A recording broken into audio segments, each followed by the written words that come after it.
ನಮಸ್ಕಾರ. ದೂರದರ್ಶನದ ಹೊಸ ಸರಣಿ ಸಿಡ್ಬಿ ಎಂಎಸ್ಎಂವಿ ಸಂವಾದ ಕಾರ್ಯಕ್ರಮಕ್ಕೆ ತಮಗೆಲ್ಲರಿಗೂ ಆತ್ಮೀಯ ಸ್ವಾಗತ. ಇಂದು ಸರಣಿಯ 2ನೇ ಸಂಚಿಕೆ.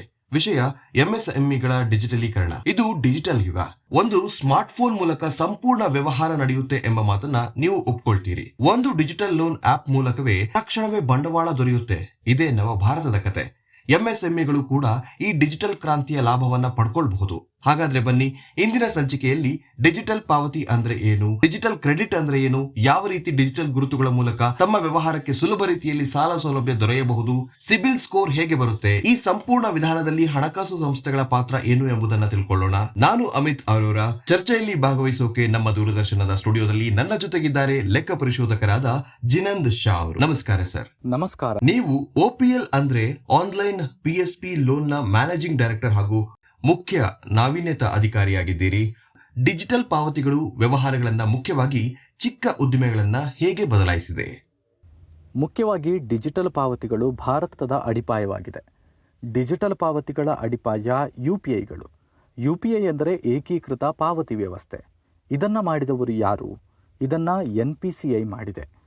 NPCI ಮಾಡಿರುವ UPI ಏನಿದೆ, ಅದೇ UPIಯನ್ನು ಎಲ್ಲ ಆ್ಯಪ್ಗಳು, ಅಂದರೆ ನಾವೆಲ್ಲರೂ ತಿಳಿದಿರುವಂತೆ ಪೇಟಿಎಂ, ಗೂಗಲ್ ಪೇ, ಫೋನ್ಪೇ, ಹೀಗೆ ತಾವು ಪಾವತಿ ಮಾಡುವ ಆ್ಯಪ್ಗಳ ಅಡಿಪಾಯವೇ UPI. ಇವುಗಳಲ್ಲಿ ನಡೆಯುವ ಎಲ್ಲ ವಹಿವಾಟುಗಳ ಆಧಾರದ ಮೇಲೆ ನಮಗೆ ನಾಳೆ ಸಾಲ ಸೌಲಭ್ಯ ಬೇಕೆಂದರೆ ಇದು ಬಹಳ ಮಹತ್ವಪೂರ್ಣ ಆಗಿದೆ.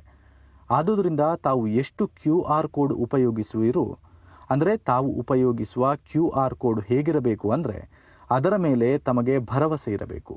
UPI ವಹಿವಾಟಿನ ಆಧಾರದ ಮೇಲೆ ಭವಿಷ್ಯದಲ್ಲಿ ಬ್ಯಾಂಕ್ಗಳಿಂದ ಸಾಲ ದೊರೆಯುತ್ತದೆ.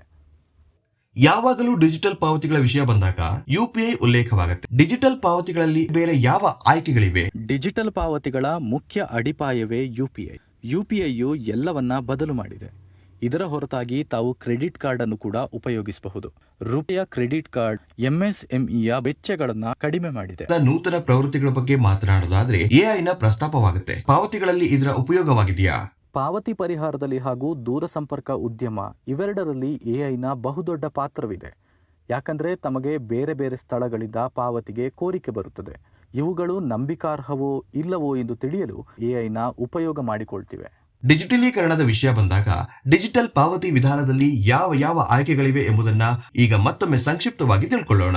UPI ಏಕೀಕೃತ ಪಾವತಿ ವ್ಯವಸ್ಥೆ, ನಂತರ ರೂಪೇ ಕಾರ್ಡ್, ನಂತರದಲ್ಲಿ ಜಿನಂದ್ ಅವರು ಹೇಳಿದ ಹಾಗೆ AI ಸಕ್ರಿಯಗೊಳಿಸಿದ ವಹಿವಾಟುಗಳು. ಇವೆಲ್ಲವೂ ಡಿಜಿಟಲ್ ಪಾವತಿಗಳ ಮಾತಾದ್ರೆ ಡಿಜಿಟಲ್ ಕ್ರೆಡಿಟ್ ವಿಷಯದ ಬಗ್ಗೆ ತಿಳ್ಕೊಳ್ಬೇಕಂದ್ರೆ ಡಿಜಿಟಲ್ ಕ್ರೆಡಿಟ್ ಅಂದ್ರೆ ಏನು, ಇದು ಸಾಂಪ್ರದಾಯಿಕ ಸವಾಲುಗಳಿಂದ ಹೇಗೆ ಭಿನ್ನವಾಗಿದೆ? ಭಾರತದಲ್ಲಿ 99% ಉದ್ದಿಮೆಗಳು ಸೂಕ್ಷ್ಮ ಉದ್ದಿಮೆಗಳಾಗಿವೆ. ಈ ಸೂಕ್ಷ್ಮ ಉದ್ದಿಮೆಗಳು ಎಷ್ಟು ಡಿಜಿಟಲ್ ಆಗುತ್ತವೆಯೋ ಅಷ್ಟು ಅವುಗಳಿಗೆ ಡಿಜಿಟಲ್ ಕ್ರೆಡಿಟ್ ಆಗುತ್ತದೆ. ಎಷ್ಟು ಡಿಜಿಟಲ್ ಕ್ರೆಡಿಟ್ ಆಗುತ್ತದೋ ಅಷ್ಟು MSMEಗಳು ಅಭಿವೃದ್ಧಿ ಹೊಂದುತ್ತವೆ. ಬಹಳ ಮುಖ್ಯವಾದದ್ದು ಡಿಜಿಟಲ್ ಕ್ರೆಡಿಟ್. ಆದ್ದರಿಂದ ಡಿಜಿಟಲ್ ವಿಧಾನಗಳನ್ನು ಉಪಯೋಗಿಸುವುದು ಬಹಳ ಮುಖ್ಯ. ಅದರಲ್ಲಿ ತಾವು ಗಮನಿಸಬಹುದಾದರೆ, ತಾವು ಮೊದಲೇ ತಿಳಿಸಿದಂತೆ UPI ವಹಿವಾಟುಗಳು ಅಂದರೆ ತಾವು ಎಷ್ಟು ಡಿಜಿಟಲ್ ವಹಿವಾಟು ಮಾಡುವಿರೋ ಅಷ್ಟೂ ದಾಖಲಾಗುತ್ತದೆ. ಈ ದಾಖಲೆಗಳ ಆಧಾರದ ಮೇಲೆ ಬ್ಯಾಂಕ್ಗಳು ತಮಗೆ ಸಾಲವನ್ನು ವಿತರಿಸುತ್ತವೆ. ಮೊದಲು ಏನಾಗ್ತಿತ್ತು ಅಂದರೆ ಬ್ಯಾಂಕ್ಗಳು ತಮಗೆ ಏನಾದರೂ ಆಸ್ತಿಗಳನ್ನು ತೋರಿಸಲು ಕೇಳ್ತಿದ್ದವು. ಈಗ ಡಿಜಿಟಲ್ ಪಾವತಿ ಪ್ರಕ್ರಿಯೆಗಳ ನಂತರ ಬ್ಯಾಂಕ್ಗಳಿಗೆ ಯಾವುದೇ ಗಿರವಿ ಇಡುವ ಪ್ರಶ್ನೆ ಉದ್ಭವಿಸುವುದಿಲ್ಲ. ಬ್ಯಾಂಕ್ಗಳಿಗೆ ತಾವು ಎಷ್ಟು ವ್ಯವಹಾರ ನಡೆಸುತ್ತಿರುವಿರಿ, ತಮ್ಮ ಖಾತೆಗೆ ನಿತ್ಯ ಇಷ್ಟು ಹಣ ಜಮೆಯಾಗುತ್ತಿದೆ, ನಿತ್ಯ ತಾವು ಇಷ್ಟು ಹಣವನ್ನು ಪಾವತಿಸುತ್ತಿದ್ದೀರಿ ಎಂಬುದರ ಅರಿವಿರುತ್ತದೆ. ಇದನ್ನು ಹಣದ ಹರಿವಿನ ಆಧಾರದ ಮೇಲಿನ ಸಾಲ ಎಂದು ಹೇಳಲಾಗುತ್ತದೆ. ಇದನ್ನು ಆಸ್ತಿ ಆಧಾರಿತ ಸಾಲದ ಬದಲು ತಮ್ಮ ಹಣದ ಹರಿವು, ವಹಿವಾಟಿನ ಮೇಲೆ ಸಾಲ ದೊರೆಯುತ್ತದೆ. ಅಂದ್ರೆ ಎಷ್ಟು ಹೆಚ್ಚಿನ ಸಂಖ್ಯೆಯಲ್ಲಿ ಅವರ ಡಿಜಿಟಲ್ ವ್ಯವಹಾರ ಆಗಿರುತ್ತದೆಯೋ ಅದರ ಆಧಾರದ ಮೇಲೆ ಅವರಿಗೆ ಸಾಲ ನೀಡೋದು ಸುಲಭವಾಗುತ್ತೆ. ಸರಿಯಾಗಿ ಹೇಳಿದ್ರಿ. ಆದ್ರಿಂದ ನಾವು ಹೇಳುತ್ತಿರುವ ಡಿಜಿಟಲ್ ಭಾರತ, ವಿಕಸಿತ ಭಾರತ, ಇವುಗಳಲ್ಲಿ ಈ ಡಿಜಿಟಲ್ ವಹಿವಾಟಿನ ಮಾಹಿತಿ ಬಹಳ ಮುಖ್ಯವಾಗ್ತಾ ಇದೆ. GSTಯು ಬಹುದೊಡ್ಡ ಮೂಲ ಸೌಕರ್ಯವಾಗಿದೆ. ಇದರಲ್ಲಿ 1 ಕೋಟಿಗೂ ಅಧಿಕ MSMEಗಳು ನೋಂದಣಿಯಾಗಿವೆ. ಈ GSTಯಲ್ಲಿ ಮಾರಾಟ ಮತ್ತು ಖರೀದಿ ಮಾಹಿತಿಯು ದೊರೆಯುತ್ತದೆ.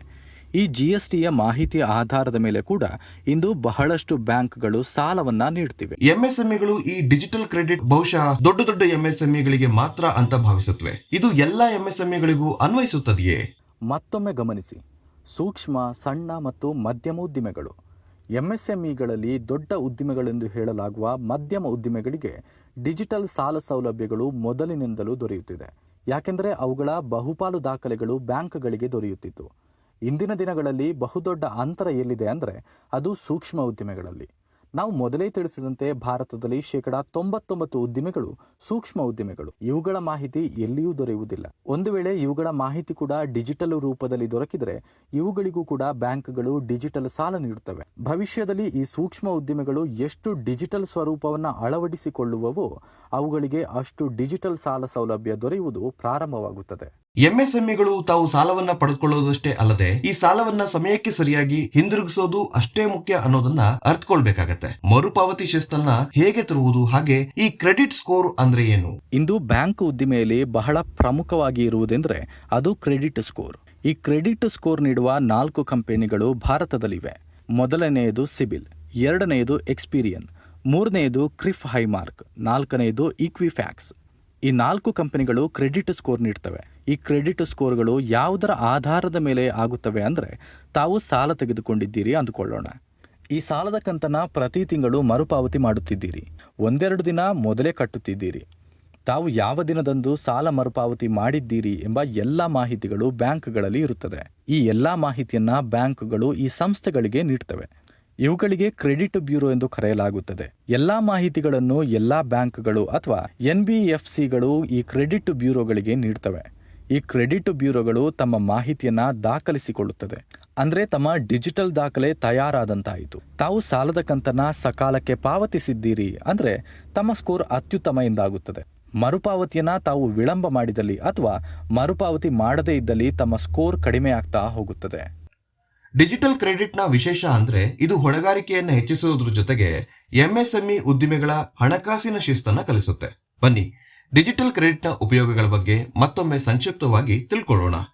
ಮೊದಲ ಉಪಯೋಗ ಸಮಯಕ್ಕೆ ಸರಿಯಾಗಿ ಸಾಲ ಸೌಲಭ್ಯ. ಎರಡನೇದು ಪಾರದರ್ಶಕತೆ, ಅಂದ್ರೆ ಸಂಪೂರ್ಣ ಪ್ರಕ್ರಿಯೆಯಲ್ಲಿ ಪಾರದರ್ಶಕತೆ, ಸರಿಯಾದ ರೀತಿಯಲ್ಲಿ ದಾಖಲೆಗಳ ನಿರ್ವಹಣೆ, ಉತ್ತಮ ಬಡ್ಡಿದರ, ಸರ್ಕಾರಿ ಯೋಜನೆಗಳಲ್ಲಿ ಸುಲಭ ರೀತಿಯಲ್ಲಿ ಒಳಗೊಳ್ಳುವಿಕೆ. ತಮಗೆ ಡಿಜಿಟಲ್ ಕ್ರೆಡಿಟ್ಗಾಗಿ ಯಾವ ರೀತಿಯ ವಿಧಾನಗಳು, ಯಾವ ವೇದಿಕೆಗಳ ಉಪಯೋಗ ಪಡ್ಕೊಳ್ಬಹುದು ಎಂಬುದನ್ನ ತಿಳ್ಕೊಳ್ಳೋಣ ಒಂದು ಚಿಕ್ಕ ವಿರಾಮದ ನಂತರ.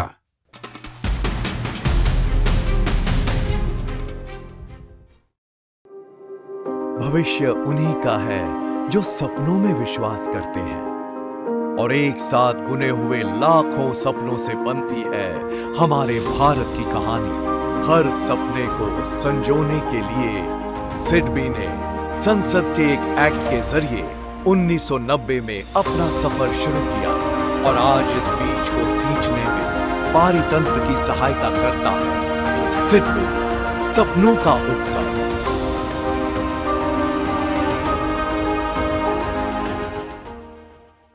कैश डिफेंस योजना उन MSME को सशक्त बनाती है जो सशस्त्र बलों, सार्वजनिक रक्षा उपक्रमों, DRDO या Tier 1 डिफेंस वेंडर्स के साथ वर्क ऑर्डर्स पर काम कर रहे हैं। कैश डिफेंस के अंतर्गत स्थापित MSME को 20 करोड़ रुपए तक और नए MSME को 5 करोड़ रुपए तक अतिरिक्त कार्यशील पूंजी सहायता उपलब्ध है। इसके साथ डिफेंस कॉन्ट्रैक्ट मूल्य का 100% तक टर्म लोन और तात्कालिक जरूरतों के लिए 10% स्टैंड बाय क्रेडिट सुविधा भी।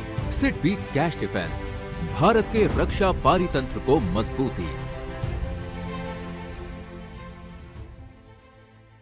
सिडबी MSMEs के लिए लेकर आया है एज MSME को नए वित्तीय समाधान प्रदान करता है, जिनके माध्यम से आप नए DG सेट खरीद सकते हैं या पुराने DG सेट को बदलकर स्वच्छ पर्यावरण में योगदान दे सकते हैं। इस योजना की मुख्य विशेषताएं: 3 करोड़ रुपए तक का टर्म लोन, 5 साल तक की विनिमय पूर्ण भुगतान अवधि, आकर्षक ब्याज दरें, तेज और ऑनलाइन आवेदन प्रक्रिया। सिडबी एज चुनें और अपने व्यवसाय को स्थायी रूप से सशक्त बनाएं।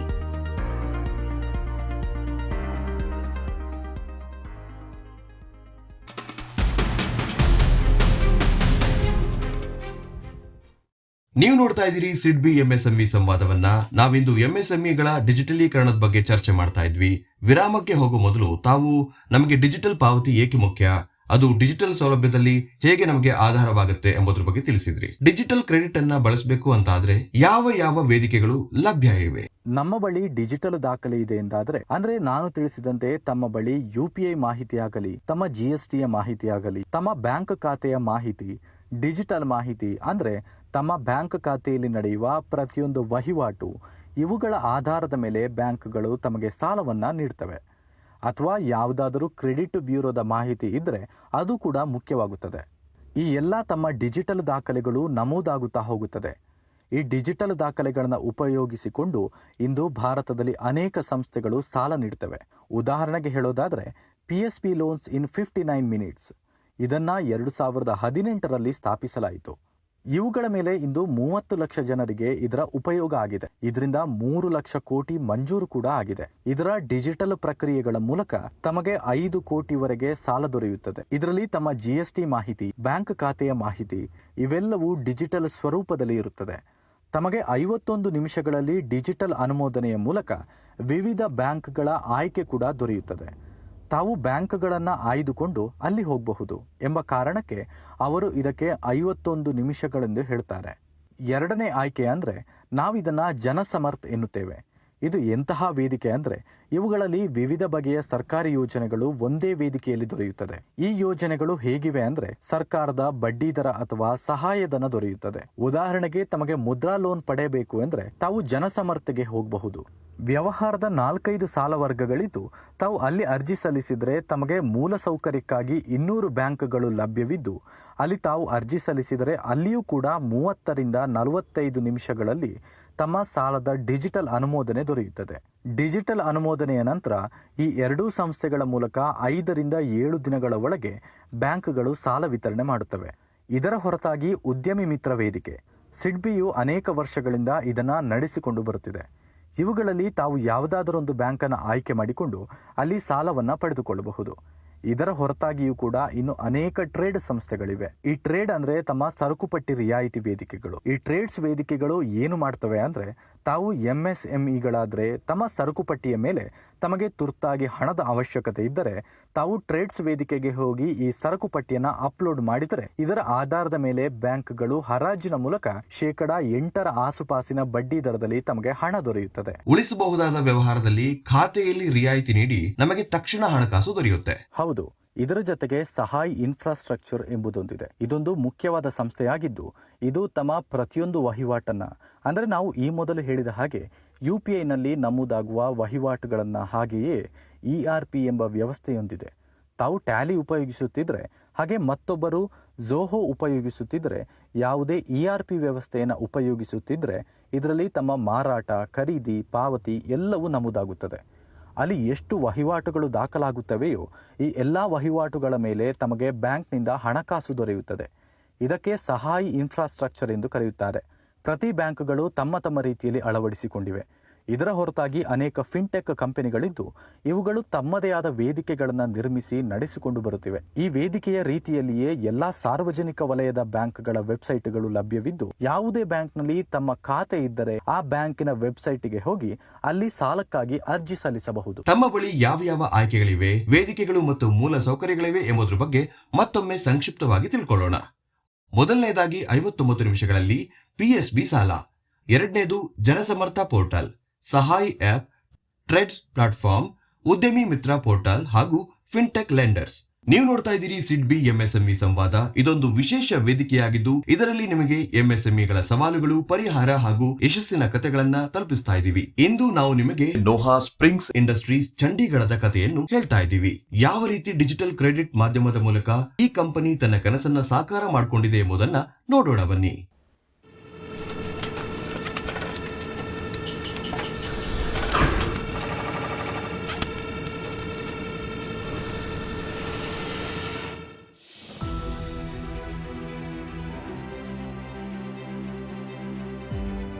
ಚಂಡೀಗಢ ಅತ್ಯುತ್ತಮವಾಗಿ ವಿನ್ಯಾಸಗೊಂಡ ಸುಂದರ ನಗರ, ಆಧುನಿಕತೆ ಮತ್ತು ಪ್ರಗತಿಯ ಸಂಕೇತವಾಗಿದೆ. ಇಂತಹ ಸುಂದರ ವಾತಾವರಣದಲ್ಲಿ ಒಂದು ಉದ್ಯಮವು ಪ್ರಗತಿಯತ್ತ ಮುನ್ನಡೆಯುತ್ತಿದೆ.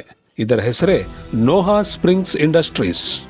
ನನ್ನ ಹೆಸರು ರಿಷಬ್ ಸಾಮ್ರಾ, ಚಂಡೀಗಢದವನಾಗಿದ್ದು ನಾನು ನೋಹಾ ಸ್ಪ್ರಿಂಗ್ಸ್ ಇಂಡಸ್ಟ್ರೀಸ್ ನ ಮಾಲೀಕನಾಗಿದ್ದೇನೆ. ಚಂಡೀಗಢದ ಇಂಡಸ್ಟ್ರಿयल एरिया फेज 2 ನಲ್ಲಿ ಸ್ಥಾಪಿತವಾಗಿದೆ. पहले यहाँ प्रोडक्शन से लेकर ऑपरेशन तक सब कुछ मैन्युअल था. प्लानिंग और रिकॉर्ड कीपिंग कागजों पर होने की वजह से प्रोडक्शन धीमा हो जाता था, गलतियां ज्यादा होती थीं और सही फैसले लेने में काफी वक्त लगता था. ಈ ಕಾರಣಗಳಿಂದ ನಾನು ಹಳೆಯ ಯಂತ್ರಗಳ ಬದಲಿಗೆ ಹೊಸ ಯಂತ್ರಗಳನ್ನು ಸ್ಥಾಪಿಸಿದೆ.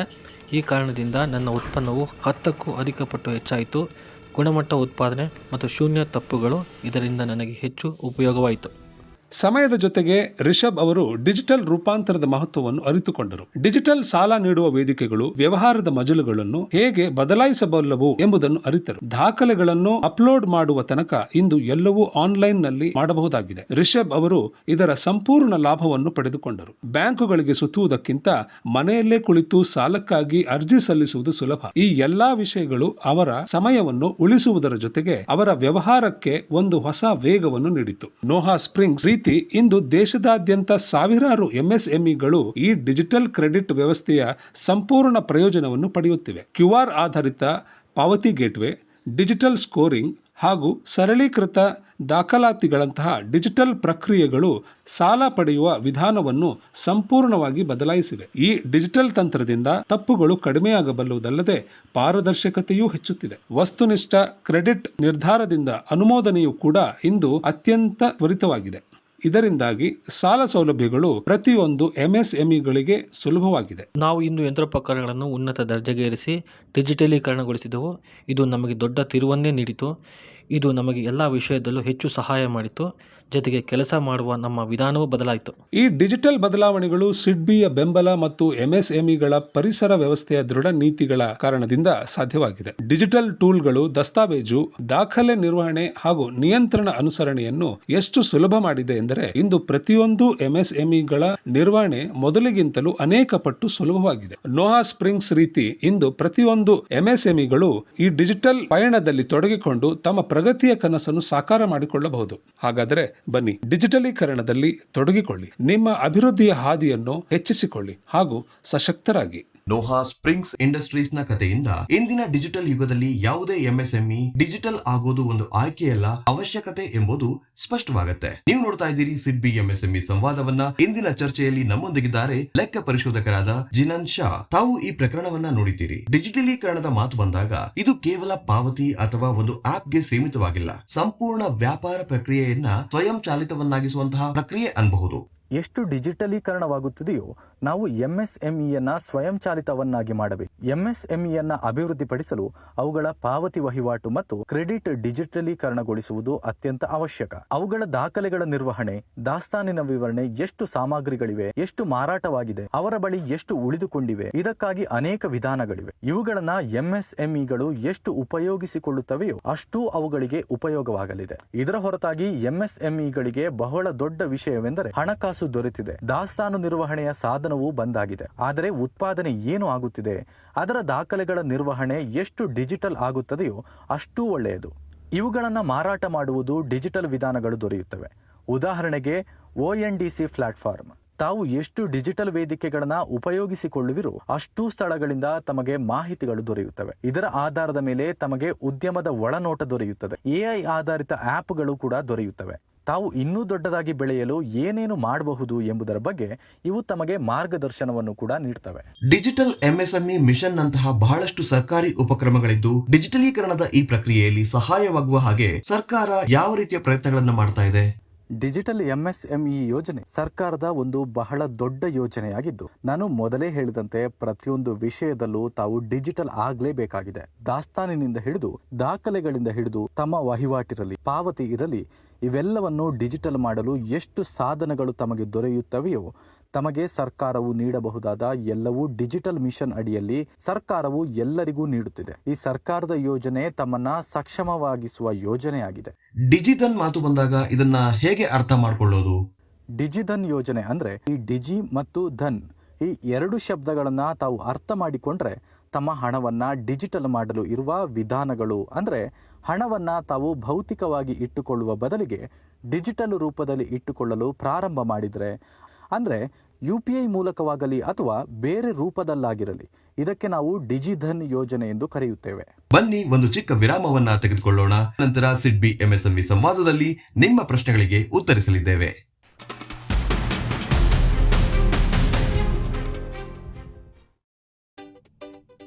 अगर आप हॉस्पिटैलिटी या सर्विस बेस्ड MSMEs चलाते हैं और अपनी जगह को अपग्रेड करना चाहते हैं तो ग्रोथ का रास्ता है सिडबी का मोर। ये स्कीम खास तौर पर hospitality, health care, warehousing और ऑर्गेनाइज्ड रिटेल जैसे सेक्टर्स के लिए डिजाइन किया गया है। अब चाहे इंटीरियर अपग्रेड करना हो या इक्विपमेंट और फर्नीचर, सिविल वर्क हो या फिर लाइट एसेट्स, इन सब के लिए पाए सही फाइनेंस। 5 करोड़ रुपए तक का term loan, CGTMSE guarantee coverage, बेहतर इंटरेस्ट रेट्स और 8 साल तक का फ्लेक्सिबल रीपेमेंट। सिडबी MSMEs को समझता है, इसलिए मोर सिर्फ लोन नहीं, ग्रोथ का रास्ता है। भारत की MSMEs हमारी अर्थव्यवस्था की असली ताकत है, लेकिन आगे बढ़ने के लिए समय पर वर्किंग कैपिटल सबसे जरूरी है।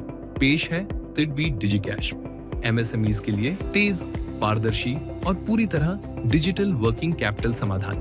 पूरी तरह ऑनलाइन प्रक्रिया के जरिए पाएं कार्यशील पूंजी सीमा और पूंजी सावधि ऋण, रोजमर्रा की जरूरतों, कच्चा माल, जरूरी ऑर्डर्स या मौजूदा लिमिट ट्रांसफर के लिए 10 लाख से 5 करोड़ तक की फंडिंग।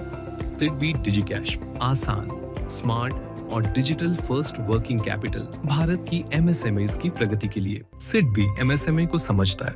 आज की तेज रफ्तार बिजनेस दुनिया में तरक्की किसी का इंतजार नहीं करती, इसीलिए सिडबी लेकर आया है एक्सप्रेस और स्पीड योजना, स्मार्ट और तेज मशीनरी फाइनेंस सॉल्यूशंस। अब पाइए मशीनरी और इक्विपमेंट के लिए FD कोलैटरल पर 100% फाइनेंसिंग या सिर्फ 25% प्रमोटर मार्जिन के साथ 75% फंडिंग और आसान रीपेमेंट अवधि 5 साल तक। और बड़े सपनों के लिए 15 करोड़ तक फाइनेंसिंग, 100% फंडिंग या 75% फाइनेंसिंग अवधि 7 साल तक। अपने बिजनेस को रफ्तार दीजिए सिडबी के एक्सप्रेस और स्पीड के साथ।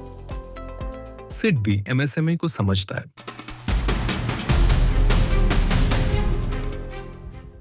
ದೂರದರ್ಶನದಲ್ಲಿ ನೀವೀಗ ನೋಡ್ತಾ ಇದ್ದೀರಿ ಸಿಡ್ಬಿ MSME ಸಂವಾದವನ್ನ. ನಮ್ಮೊಂದಿಗಿದ್ದಾರೆ CA ಜಿನನ್ ಶಾ ಅವರು. ನಾವು ಡಿಜಿಟಲ್ ಪಾವತಿಗಳನ್ನ ಅಳವಡಿಸಿಕೊಳ್ಳೋದಾಗಿರಲಿ, ಡಿಜಿಟಲ್ ಕ್ರೆಡಿಟ್ ವಹಿವಾಟಾಗಿರಲಿ, ವ್ಯವಹಾರದಲ್ಲಿ ಒಂದು ಆತಂಕದ ಭಾವನೆ ಅನಿವಾರ್ಯ. ಯಾವುದಾದ್ರೂ ನಕಲಿ ವ್ಯವಹಾರ ಅಥವಾ ಮೋಸ ಆಗ್ಬಿಟ್ರೆ ಎಂಬುದು. ತಾವು ಯಾವುದೇ ಡಿಜಿಟಲ್ ವ್ಯವಸ್ಥೆ ಬಳಕೆ ಮಾಡಿದ್ರು ಆ ಡಿಜಿಟಲ್ ವ್ಯವಹಾರದಲ್ಲಿ ಗಾಬರಿ ಪಡಬೇಡಿ. ಅದು ಯಾರದ್ದು ಎಂಬುದನ್ನ ಒಮ್ಮೆ ಪರಿಶೀಲಿಸಿ ಇದನ್ನ ಸರಿಯಾದ ರೀತಿಯಲ್ಲಿ ಉಪಯೋಗಿಸಿಕೊಳ್ಳಬೇಕಿದೆ. ಇದೊಂದು ನ್ಯಾಯಸಮ್ಮತವಾಗಿರಬೇಕು. ಇದರ ಹಿಂದೆ ಸರಿಯಾದ ವ್ಯಕ್ತಿಗಳಿದ್ದಾರೆ, ದಾಖಲೆಗಳ ದುರುಪಯೋಗ ಆಗುವುದಿಲ್ಲ ಎಂಬುದನ್ನ ಪರಿಶೀಲಿಸಬೇಕು. ಆದುದರಿಂದ ಬಹಳ ಜಾಗರೂಕತೆಯಿಂದ ಉಪಯೋಗಿಸಿಕೊಳ್ಳುವುದು ಅವಶ್ಯಕ. ತಾವು ಬೆಳೆಯಬೇಕೆಂದರೆ ಉಪಯೋಗಿಸಿಕೊಳ್ಳಲೇಬೇಕು. ಆದರೆ ಯಾರ ಉತ್ಪನ್ನಗಳನ್ನು ಉಪಯೋಗಿಸುತ್ತಿದ್ದೇವೆ ಎಂಬುದು ಬಹಳ ಮುಖ್ಯವಾಗಿರುತ್ತದೆ. ನಾವಿಂದು ಕ್ರೆಡಿಟ್ ಸ್ಕೋರ್ ಬಗ್ಗೆ ಮಾತಾಡ್ತಾ ಇದೀವಿ. ಯಾರಾದ್ರೂ ತಮ್ಮ ಡಿಜಿಟಲ್ ಕ್ರೆಡಿಟ್ ವ್ಯವಹಾರವನ್ನ ಪ್ರಾರಂಭ ಮಾಡೋಕೆ ಬಯಸಿದ್ರೆ ಎಲ್ಲಾ ಹಂತಗಳನ್ನ ಒಮ್ಮೆ ತಿಳ್ಕೊಳ್ಳೋಣ. ಎಲ್ಲಕ್ಕಿಂತ ಮೊದಲು ಡಿಜಿಟಲ್ ಪಾವತಿ ಮತ್ತು ಡಿಜಿಟಲ್ ವಹಿವಾಟನ್ನ ಅಳವಡಿಸಿಕೊಳ್ಳಬೇಕಾಗಿರುತ್ತೆ. ಎರಡನೆಯದಾಗಿ ಡಿಜಿಟಲ್ ಕ್ರೆಡಿಟ್ ಪಡೆದುಕೊಳ್ಳಲು ಡಿಜಿಟಲ್ ವೇದಿಕೆಗಳನ್ನ ಬಳಸಿಕೊಳ್ಳುವುದು. ಅದಾದ ನಂತರ ತಾವು ಎಷ್ಟೇ ಡಿಜಿಟಲ್ ಸಾಲ ಪಡೆದುಕೊಂಡಿದ್ರೆ ಅದರ ಮರುಪಾವತಿಯನ್ನ ಸಕಾಲದಲ್ಲಿ ಮಾಡುತ್ತಿರಬೇಕು. ತಾವು ಎಷ್ಟು ಸಕಾಲದಲ್ಲಿ ಮರುಪಾವತಿ ಮಾಡುವಿರೋ ಅಷ್ಟು ತಮ್ಮ ಕ್ರೆಡಿಟ್ ಸ್ಕೋರ್ ಹೆಚ್ಚುತ್ತದೆ. ಅಂತಿಮವಾಗಿ ತಮ್ಮ ಎಷ್ಟು ವಹಿವಾಟು ನಡೆಯುತ್ತಿದೆಯೋ, ಮಾರಾಟ, ಖರೀದಿ, ತಮ್ಮ ಬಳಿ ಎಷ್ಟು ದಾಸ್ತಾನು ಇದೆ, ಇವೆಲ್ಲವುಗಳ ದಾಖಲೆಗಳನ್ನ ತಾವು ಡಿಜಿಟಲ್ ರೂಪದಲ್ಲಿ ದಾಖಲಿಸಲು ಪ್ರಾರಂಭಿಸಿದ್ರೆ ತಮಗೆ ಬಹಳಷ್ಟು ಉಪಯೋಗ ಆಗುತ್ತದೆ. ಇದು ಡಿಜಿಟಲ್ನ ಒಂದು ಸಾರಾಂಶ. ಇದನ್ನ ತಾವು ನೆನಪಿನಲ್ಲಿ ಇಟ್ಟುಕೊಳ್ಳಲೇಬೇಕು. ಕಾರ್ಯಕ್ರಮದಲ್ಲಿ ನಿಮ್ಮ ಪ್ರಶ್ನೆಗಳನ್ನು ಕೂಡ ತೆಗೆದುಕೊಳ್ತೇವೆ. ತಮಗೆ ನೆನಪಿರಬಹುದು, ಸಿಡ್ಬಿ MSME ಸಂವಾದದ ಮೊದಲ ಸಂಚಿಕೆಯ ವಿಷಯವಾಗಿತ್ತು ಉದ್ಯಮಿ ಭಾರತ್. ಇದರಲ್ಲಿ ನಾವು ಉದ್ದಿಮೆದಾರರ ಬೆಳವಣಿಗೆಯತ್ತ ಗಮನವನ್ನ ಹರಿಸಿದ್ವಿ. ತಾವು ನಮಗೆ ಅಭಿನಂದನೆಗಳನ್ನು ಹಾಗೂ ಶುಭ ಸಂದೇಶಗಳನ್ನ ಕಳಿಸಿದ್ದೀರಿ. ಇದಕ್ಕಾಗಿ ತಮಗೆ ಬಹಳಷ್ಟು ವಂದನೆಗಳು. ಜಿನಂದ್ ಅವರೇ, ಮೊದಲ ಪ್ರಶ್ನೆ ಲಕ್ನೋನಿಂದ ಹಿಮಾಂಶು ವರ್ಮಾ ಅವರದು. ಇವರು ಕೇಳಿದ್ದಾರೆ, ಜನರು ಆಗಿಂದಾಗೆ ತಮ್ಮ ವ್ಯವಹಾರ ಸೂಕ್ಷ್ಮ, ಸಣ್ಣ ಅಥವಾ ಮಧ್ಯಮ ವರ್ಗದಲ್ಲಿ ಬರುತ್ತದೋ ಇಲ್ಲವೋ ಎಂಬ ಗೊಂದಲಕ್ಕೆ ಈಡಾಗ್ತಾರೆ. ತಾವು ಸುಲಭ ಶಬ್ದಗಳಲ್ಲಿ ಇದರ ವರ್ಗೀಕರಣ ಹೇಗೆ ಅಂತ ಹೇಳ್ತೀರಾ? ವರ್ಗೀಕರಣವನ್ನ ಅರ್ಥ ಮಾಡಿಕೊಳ್ಳುವುದು ಬಹಳ ಸರಳ. ಒಂದು ಸಂಖ್ಯೆಯನ್ನ ತಾವು ನೆನಪಿನಲ್ಲಿ ಇಟ್ಟುಕೊಳ್ಬೇಕು. ಅಂದ್ರೆ 25. ಈ ಸಂಖ್ಯೆಯನ್ನ ತಾವು ನೆನಪಿನಲ್ಲಿ ಇಟ್ಟುಕೊಂಡ್ರೆ ತಮಗೆ ವರ್ಗೀಕರಿಸುವುದು ಸುಲಭವಾಗುತ್ತದೆ. 25ರ ಮಧ್ಯದಲ್ಲಿ ಒಂದು ಡಾಟ್ ಇಟ್ರೆ ಅಂದ್ರೆ 2.5. 2.5 ಕೋಟಿಯ ಬಂಡವಾಳ ಹೂಡಿದ್ರೆ ಅಥವಾ ಅದಕ್ಕಿಂತ ಕಡಿಮೆ ಇದ್ದರೆ ತಾವು ಸೂಕ್ಷ್ಮ ವಲಯದಲ್ಲಿ ಇದ್ದೀರಿ. ಆ ಡಾಟ್ ಅನ್ನ ತೆಗೆಯಿರಿ, ಅಂದ್ರೆ 25 ಆಯಿತು. ಅಂದ್ರೆ 25 ಕೋಟಿ ಅದಕ್ಕಿಂತ ಕಡಿಮೆ ಬಂಡವಾಳವಿದ್ದರೆ ತಾವು ಸಣ್ಣ ವಲಯದಲ್ಲಿ ಬರುವಿರಿ. 25ರ ಮೊದಲು 1 ಸೇರಿಸಿ, ಈಗ 125 ಆಗುವುದು. 125 ಕೋಟಿಗಿಂತ ಕಡಿಮೆ ಬಂಡವಾಳವಿದ್ರೆ ಯಂತ್ರಗಳು ಮತ್ತು ಯಂತ್ರೋಪಕರಣಗಳಲ್ಲಿ ಅಂದ್ರೆ ತಾವು ಮಧ್ಯಮ ವಲಯದಲ್ಲಿ ಬರುವಿರಿ. ಇದು ತಮ್ಮ ಬಂಡವಾಳವಾಯಿತು. ಯಂತ್ರೋಪಕರಣಗಳ ಮೇಲಿನ ಬಂಡವಾಳ. ತಮ್ಮ ಭೂಮಿಯ ಬಂಡವಾಳವನ್ನ, ಪೀಠೋಪಕರಣಗಳ ಬೆಲೆಯನ್ನ ಗಣನೆಗೆ ತೆಗೆದುಕೊಳ್ಳುವುದಿಲ್ಲ. ಯಂತ್ರೋಪಕರಣಗಳ ಮೇಲಿನ ಬಂಡವಾಳ ಮಾತ್ರ. ಈಗ 2ನೇ ಗಣಿತವನ್ನ ಗಮನಿಸಿ. ಈ 25 ನಂಬರ್ ನೆನಪಿನಲ್ಲಿದೆ. ಈ ಎಲ್ಲಾ ನಂಬರ್ಗಳನ್ನ 4ರಿಂದ ಗುಣಿಸಿ. ಮೊದಲಿಗೆ 2.5, ಇದನ್ನ 4ರಿಂದ ಗುಣಿಸಿದರೆ 10 ಬರುತ್ತದೆ. 10 ಕೋಟಿಯ ವಹಿವಾಟಿಗಿಂತ ಕಡಿಮೆ ಇದ್ರೆ ಅದು ಸೂಕ್ಷ್ಮ ವಲಯವಾಗುತ್ತದೆ. ಎರಡನೆಯದು 25, ಇದನ್ನ 4ರಿಂದ ಗುಣಿಸಿದ್ರೆ 100 ಕೋಟಿ. 100 ಕೋಟಿಗಿಂತ ಕಡಿಮೆ ತಮ್ಮ ವಹಿವಾಟು ಇದ್ರೆ ತಾವು ಸಣ್ಣ ವಲಯದಲ್ಲಿ ಇದ್ದೀರಿ ಎಂದರ್ಥ. ಮೂರನೆಯದಾಗಿ 125, ಇದನ್ನ 4ರಿಂದ ಗುಣಿಸಿದರೆ 500 ಕೋಟಿ ಆಗುತ್ತದೆ. 500 ಕೋಟಿಗಿಂತ ಕಡಿಮೆ ವಹಿವಾಟು ಇದ್ರೆ ತಮ್ಮದು ಮಧ್ಯಮ ವಲಯ ಎಂದಾಗುತ್ತದೆ. 25 ನಂಬರ್ ಅನ್ನ ನೆನಪಿನಲ್ಲಿ ಇಟ್ಟುಕೊಂಡ್ರೆ ತಮಗೆ ಉಳಿದ ಎಲ್ಲವೂ ಅರ್ಥವಾಗ್ತಾ ಹೋಗುತ್ತದೆ. 2ನೇ ಪ್ರಶ್ನೆ ಮೊಹಾಲಿಯಿಂದ ರಂಜಿತ್ ಸಿಂಗ್ ಅವರು ಕೇಳಿದ್ದಾರೆ. ಇಂದಿನ ದಿನಗಳಲ್ಲಿ ಪ್ರತಿಯೊಬ್ಬರು ಎಂಎಸ್ಎಂಇ ನೋಂದಣಿಯ ಬಗ್ಗೆ ಮಾತಾಡ್ತಾ ಇದ್ದಾರೆ. ಈ ಪ್ರಕ್ರಿಯೆ ಎಷ್ಟು ಸುಲಭ, ಇದರಿಂದ ಆಗುವಂತಹ ಲಾಭಗಳೇನು ಅಂತ. ಎಂಎಸ್ಎಂಇ ನೋಂದಣಿಗಾಗಿ ಒಂದು ಪೋರ್ಟಲ್ ಇದೆ. ಇದನ್ನ ನಾವು ಉದ್ಯಮ್ ಪೋರ್ಟಲ್ ಎಂದು ಕರೆಯುತ್ತೇವೆ. ತಾವು ತಮ್ಮ Aadhaar card, PAN card, GST ಹೀಗೆ ತಮ್ಮ ಬಳಿ ಇರುವ ಯಾವುದೇ ಮಾಹಿತಿಯನ್ನ ಇಟ್ಟುಕೊಂಡು ಕುಳಿತರೆ 30 ನಿಮಿಷಗಳಲ್ಲಿ ಪ್ರಕ್ರಿಯೆ ಪೂರ್ಣಗೊಳ್ಳುತ್ತದೆ. ತಾವೇನಾದರೂ ಎಂಎಸ್ಎಂಇಯಲ್ಲಿ ನೋಂದಣಿ ಆಗಿದ್ರೆ ಅಲ್ಲಿ ಎಲ್ಲಾ ಸ್ಥಳಗಳಲ್ಲಿಯೂ ತಮಗೆ ಉದ್ಯಮ್ ನೋಂದಣಿಯ ನಂತರದ ಲಾಭ ದೊರೆಯಲು ಪ್ರಾರಂಭವಾಗ್ತವೆ. ಸೊ ನೀವೇನಾದ್ರೂ ಡಿಜಿಟಲ್ ಕ್ರೆಡಿಟ್, ಡಿಜಿಟಲ್ ಪಾವತಿ, ಕ್ರೆಡಿಟ್ ಸ್ಕೋರ್ ಇವುಗಳ ಬಗ್ಗೆ ಪ್ರಶ್ನೆಯನ್ನ ಮಾಡೋಕೆ ಬಯಸಿದ್ರೆ ನೀವು ನಿಮ್ಮ ಪ್ರಶ್ನೆಗಳನ್ನ ಕಳುಹಿಸಬಹುದು. ನೀವು ಈ ಚರ್ಚೆಯ ಭಾಗವಾಗಬಹುದು. ನಮ್ಮ ಇಮೇಲ್ ವಿಳಾಸ ಹೀಗಿದೆ: samvad@sidbi.in. ಕಾರ್ಯಕ್ರಮವನ್ನು ಮುಗಿಸುವ ಮೊದಲು ಸಿಡ್ಬಿ ಎಂಎಸ್ಎಂಇ ಸಂವಾದದ 3ನೇ ಸಂಚಿಕೆಯ ವಿಷಯ ಎಂಎಸ್ಎಂಇ ಕ್ರೆಡಿಟ್ ಅಂತರ. ಅಲ್ಲಿ ನಾವು ಕ್ರೆಡಿಟ್ ಗ್ಯಾರಂಟಿ ಸ್ಕೀಮ್ಗಳ ಬಗ್ಗೆ ಗಮನವನ್ನು ಹರಿಸಲಿದ್ದೇವೆ. ಇಂದಿನ ಕಾರ್ಯಕ್ರಮಕ್ಕೆ ಆಗಮಿಸಿ ಎಂಎಸ್ಎಂಇಗಳ ಡಿಜಿಟಲೀಕರಣದ ಬಗ್ಗೆ, ಡಿಜಿಟಲ್ ಪಾವತಿ ಹಾಗೆ ಡಿಜಿಟಲ್ ಕ್ರೆಡಿಟ್ ವಿಷಯದ ಬಗ್ಗೆ ತಿಳಿಸುವುದಕ್ಕಾಗಿ ಜನಂದ್ ಅವರೇ, ನಿಮಗೆ ತುಂಬಾ ಧನ್ಯವಾದಗಳು.